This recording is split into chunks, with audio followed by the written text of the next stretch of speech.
नमस्कार, देवभूमि समाचार देख रहे हैं आप। आपके साथ मैं हूं बबीता। देहरादून से इस वक्त की बड़ी खबर आपको बता रहे हैं। धामी सरकार की कैबिनेट बैठक थी आज धामी सरकार की कैबिनेट बैठक है, तो सीएम की अध्यक्षता में ये बैठक होने वाली है। तो शाम 4 बजे ये बैठक शुरू हो जाएगी। तो कई अहम प्रस्तावों पर आज मोहर भी लग सकती है। तो बड़ी खबर देहरादून से जुड़ी हुई आपको बता रहे हैं। धामी सरकार की कैबिनेट बैठक होने वाली है आज।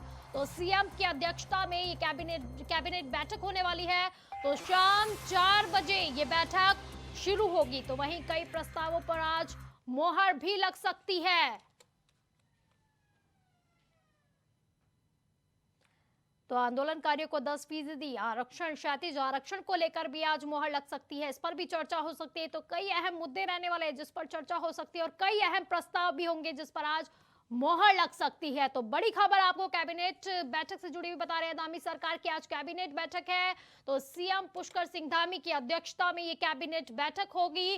तो शाम 4 बजे से ये बैठक शुरू हो जाएगी। तो कई अहम प्रस्तावों पर आज मोहर लग सकती है। इसी के साथ ही आंदोलनकारी 10% क्षैतिज आरक्षण को लेकर भी चर्चा हो सकती है। तो कई अहम मुद्दे हैं जिनको लेकर आज चर्चा हो सकती है।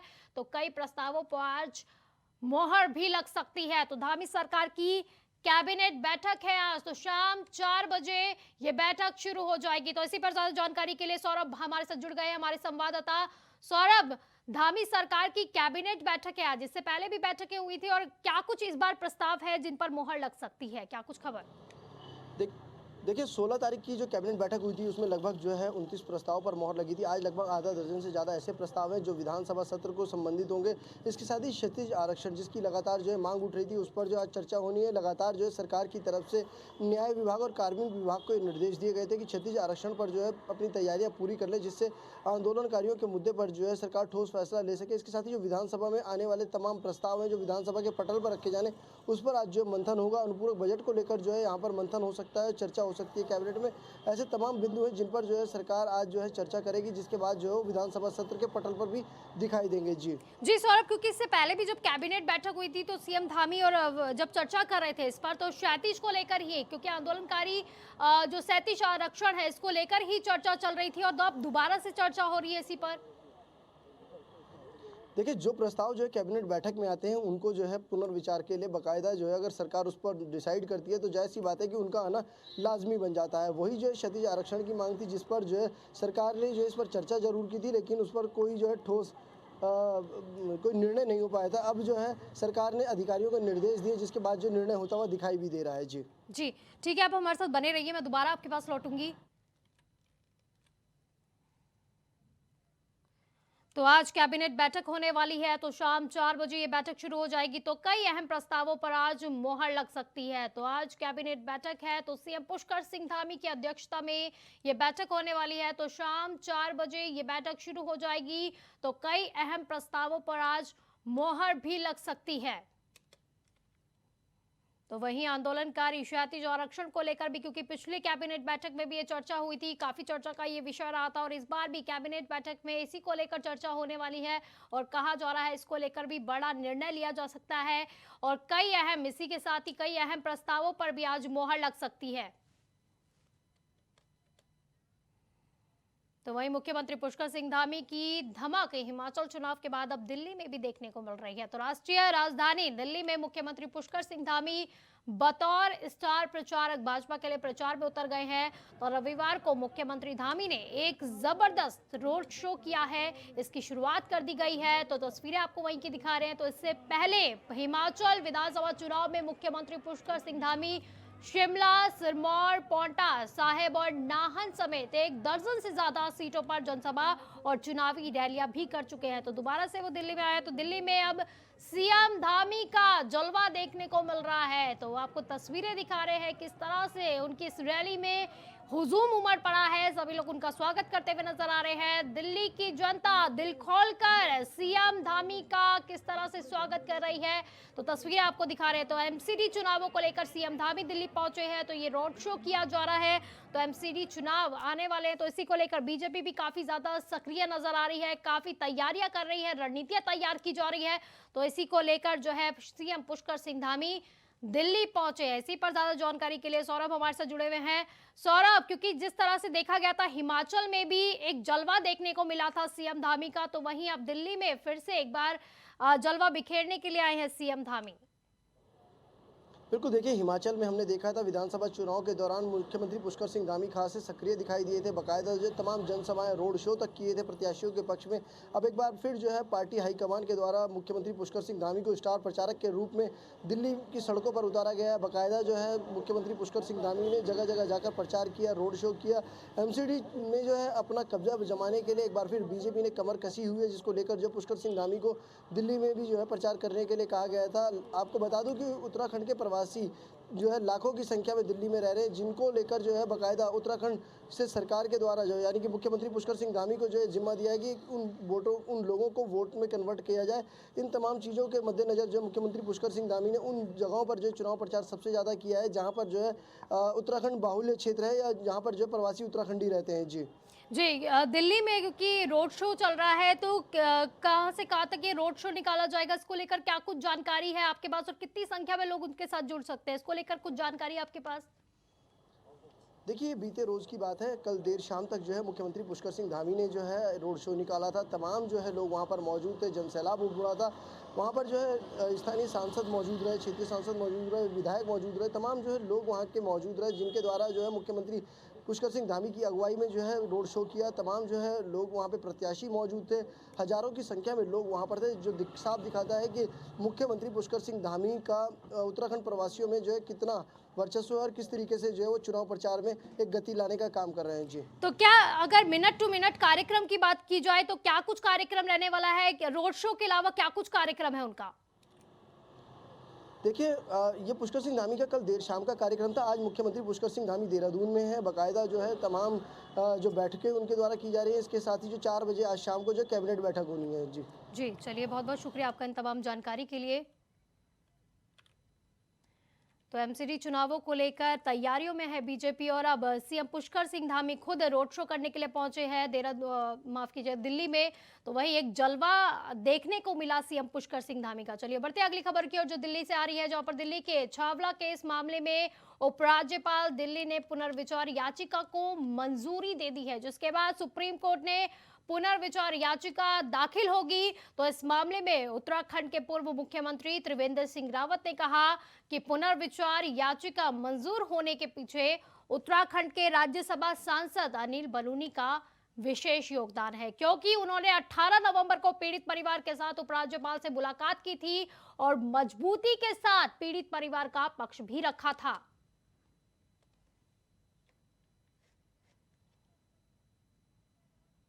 न्याय तो अवश्य मिलेगा,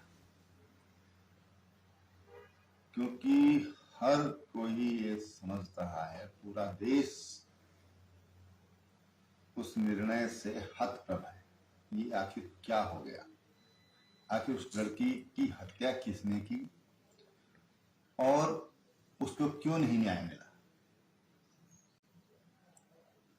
इस संबंध में मैं अनिल बलूनी जी, हमारी बातचीत हुई।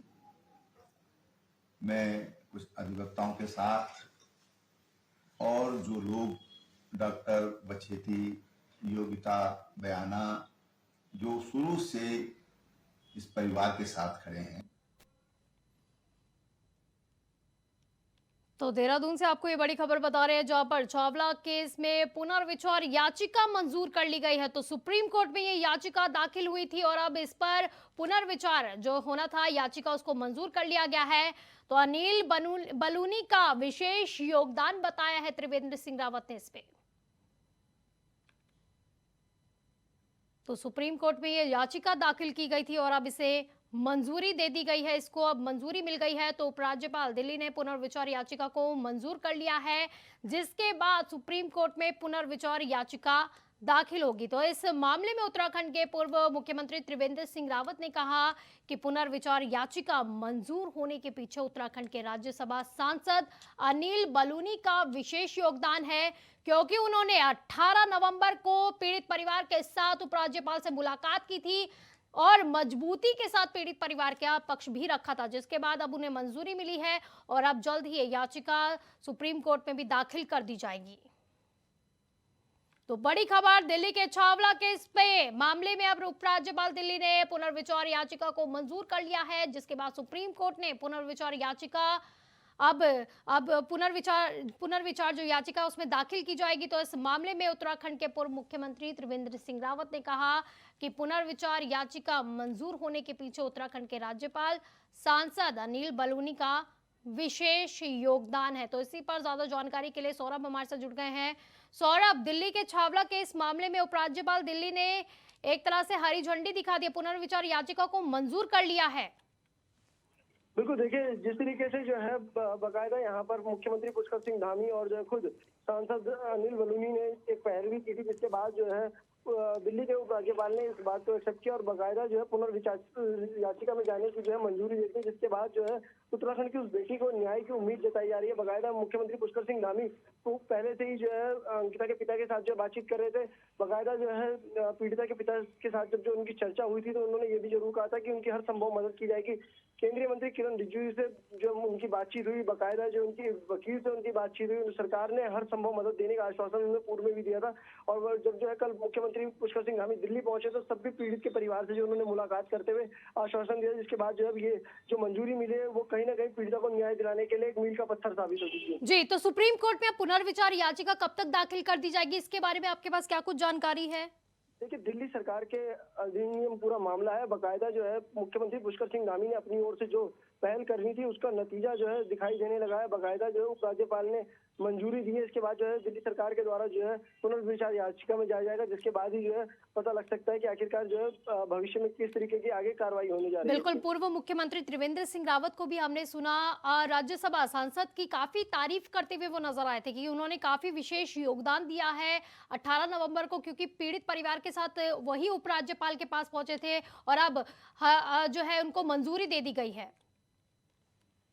बिल्कुल, देखिए पूर्व मुख्यमंत्री जो है त्रिवेंद्र सिंह रावत जो है बाकायदा जो है राज्यसभा सांसद अनिल बलूनी से भी मिलकर आए हैं। बाकायदा जो है उन्होंने पीड़िता के पिता से भी जो है मुलाकात की थी। उन्होंने जरूर कहा था कि जल्दी जो है इस पर कोई ठोस पहल होनी चाहिए, कार्रवाई होनी चाहिए। तो लिहाजा उसी का नतीजा रहा कि अब जो है उपराज्यपाल दिल्ली ने जो है इस बात को मंजूरी दी, जिसके बाद उम्मीद की किरण जरूर जगी है कि अब जो है किरण को एक न्याय मिलने की उम्मीद जग रही है। ठीक ठीक, सौरभ आप हमारे साथ बने रहिए, मैं दोबारा आपके पास लौटूंगी।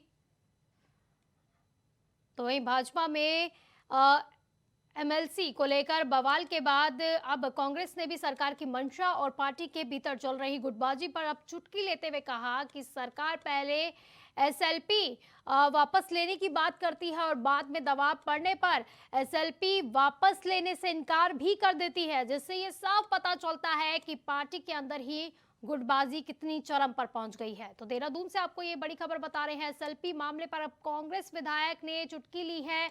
तो कांग्रेस विधायक यू टर्न पर बीजेपी के यू टर्न पर उन्होंने निशाना साधा है। देखिए, जिस तरीके से भारतीय जनता पार्टी में संघर्ष चल रहा है उसी से तो बेचारे महेंद्र भट्ट जी असहज है, इसीलिए मेरी यात्रा भी उनको विकास की यात्रा लग रही है। सरकार निर्णय लेती है कि हम एसएलपी विड्रॉ करेंगे और 24 घंटे बाद कहती है कि हम विड्रॉ नहीं करेंगे। तो भाई पहले घर में तय कर लो भट्ट जी, अपने घर को बचा लो, तब हमारी तरफ देखना, तब हमारी बात करना। तो ज्यादा जानकारी के लिए सौरभ हमारे से जुड़े हुए हैं। सौरभ, एसएलपी को लेकर सबसे पहले ये जानना चाहेंगे, दर्शकों को बताइए एसएलपी को लेकर भाजपा की तरफ से क्या कुछ कहा गया था, क्योंकि अब चुटकी लेते हुए नजर आए हैं कांग्रेस की ओर से भी।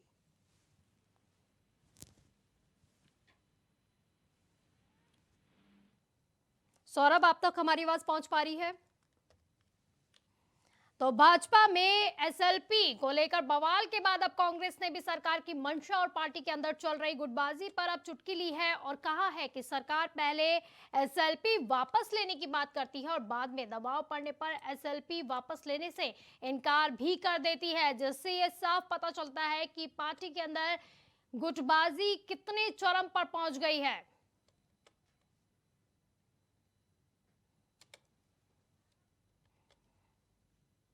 तो वहीं लक्सर में एसएलपी मामले में सरकार के फैसले के बाद खानपुर विधायक उमेश कुमार ने प्रतिक्रिया दी है। तो विधायक उमेश कुमार ने धामी सरकार को चुनौती दी है और चुनौती देते हुए सुप्रीम कोर्ट में कानूनी लड़ाई लड़ने का ऐलान भी कर दिया है। आपको ये भी बता दें कि पूर्व मुख्यमंत्री त्रिवेंद्र सिंह रावत के कार्यकाल में उमेश कुमार पर दर्ज राजद्रोह मामले में सुप्रीम कोर्ट से एसएलपी दाखिल की गई थी, तो जिसे धामी सरकार ने वापस लेने के लिए 2 दिन पहले ही सुप्रीम कोर्ट में अर्जी दाखिल की थी। मगर धामी सरकार ने इस पर अब यू टर्न ले लिया है और यू टर्न लेते हुए इस अर्जी को वापस लेने का फैसला भी ले लिया है। इसके बाद विधायक उमेश कुमार ने धामी सरकार पर जमकर हमला बोला है। विधायक उमेश कुमार ने कहा कि अगर सरकार सुप्रीम कोर्ट में लड़ाई लड़ना चाहती है तो शौक से लड़िए, वो सरकार से बिल्कुल भी डरने वाली नहीं है। धामी सरकार की चुनौती, धामी सरकार को उन्होंने इसी बीच चुनौती भी दी है और कहा है कि सरकार में जितना चाहे दम हो लेकिन उनकी भ्रष्टाचार के खिलाफ लड़ाई लगातार जारी रहेगी। पहले लोग कह रहे थे कि त्रिवेंद्र रावत जी को आईना दिखाने के लिए धामी जी ने ऐसा किया, अब लोग कह रहे हैं यू टर्न लिया। भाई वो भाजपा है, उनके आपसी निर्णय हैं, इंटरनल उनकी बातें हैं। मैंने उनका तब भी स्वागत किया था जब उन्होंने कहा था कि हम सरकार सुप्रीम कोर्ट से वाद वापस ले रही है। मैं उनका आज भी स्वागत करता हूं कि आप मुझसे लड़ाई लड़ना चाहते हैं राजद्रोह के मामले में, सुप्रीम कोर्ट लड़िए। मैं पूरी सरकार को चुनौती देता हूं धामी जी की कि आप में जितना दम है अपनी एडी चोटी का दम लगाइएगा, हम भी देखेंगे सुप्रीम कोर्ट में आप कहाँ तक हमारे साथ लड़ाई लड़ते हैं। तो आपकी जो लड़ाई है वो जारी रहेगी? लड़ाई जारी रहेगी, सरकार के खिलाफ लड़ाई जारी रहेगी, भ्रष्टाचार के खिलाफ लड़ाई जारी रहेगी। मैं तो कहता हूं धामी जी को कि आप अकेले नहीं हैं, अब आपके साथ त्रिवेंद्र जी भी हैं, निशंक जी भी हैं, हरीश रावत जी भी हैं। आप सारे पूर्व मुख्यमंत्री मिलकर आप मुझसे भ्रष्टाचार के खिलाफ लड़ते व्यक्ति, अंतिम व्यक्ति के साथ लड़ाई लड़ना चाहते हैं, आप लड़िए, आपका स्वागत है। तो इसी पर ज्यादा जानकारी के लिए हमारे साथ हमारे संवाददाता सौरभ भाटिया जुड़े हुए हैं। सौरभ, एसएलपी को लेकर एक तरह से जंग देखने को मिल रही है। जैसे बीजेपी ने यू टर्न लिया तो एक तरह से तकरार शुरू हो गई, एक जंग देखने को मिल रही है।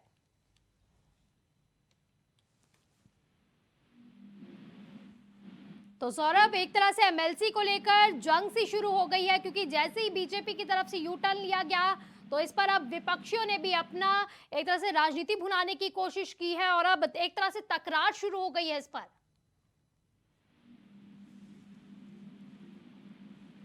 तो लक्सर में एसएलपी मामले में सरकार के फैसले के बाद खानपुर विधायक उमेश कुमार ने प्रतिक्रिया दी है। तो विधायक उमेश कुमार ने धामी सरकार को चुनौती दी है, कहा है कि सुप्रीम कोर्ट में कानूनी लड़ाई लड़ेंगे।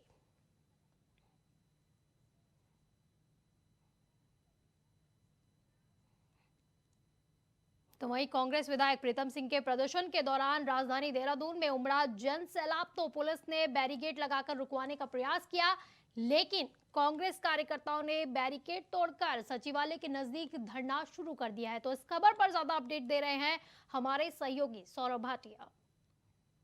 दौरान सचिवालय कुछ सफल दिखाई दे रहा है। प्रीतम सिंह समेत तमाम जो है कांग्रेस के कार्यकर्ता बैरिकेड तोड़कर सचिवालय की ओर आगे बढ़ रहे हैं। लगातार जिस तरीके से पहले ही उम्मीद जताई जा रही थी कि हजारों की संख्या में भीड़ जो है वो सचिवालय तक पहुंच सकती है, लेकिन पुलिस के इंतजाम आज जो कम दिखाई दे रहे थे, नाकाफी दिखाई दे रहे थे, उसका सीधे सीधे असर यहाँ पर देखने को मिला।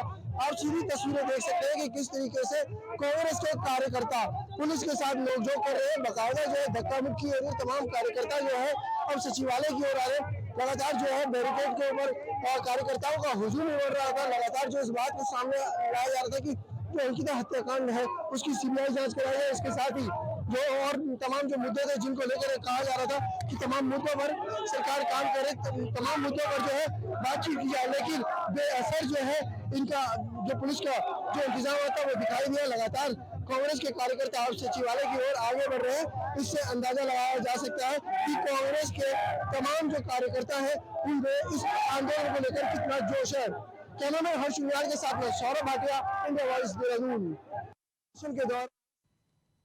तो वहीं प्रदेश में कांग्रेस ने हाईकमान से हरी झंडी मिलने के बाद सूबे के जिला और महानगर अध्यक्षों के नामों का ऐलान कर दिया है।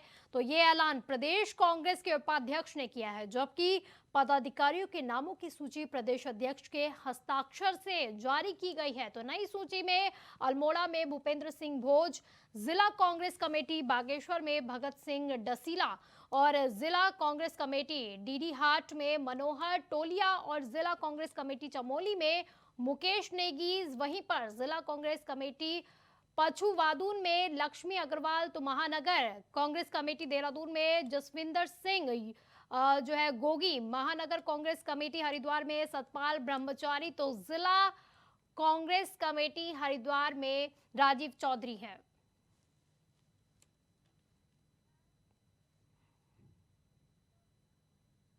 तो वहीं हरिद्वार जनपद में एक बार फिर से पंचायत चुनाव की प्रक्रिया चल रही है। तो हरिद्वार से आपको ये बड़ी खबर बता रहे हैं, जहां पर जनपद में एक बार फिर से पंचायत चुनाव की प्रक्रिया शुरू हो गई है।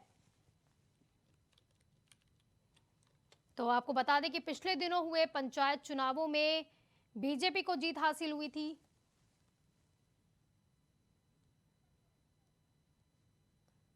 तो खंड विकास अधिकारी ने इस पर बयान भी जारी किया है।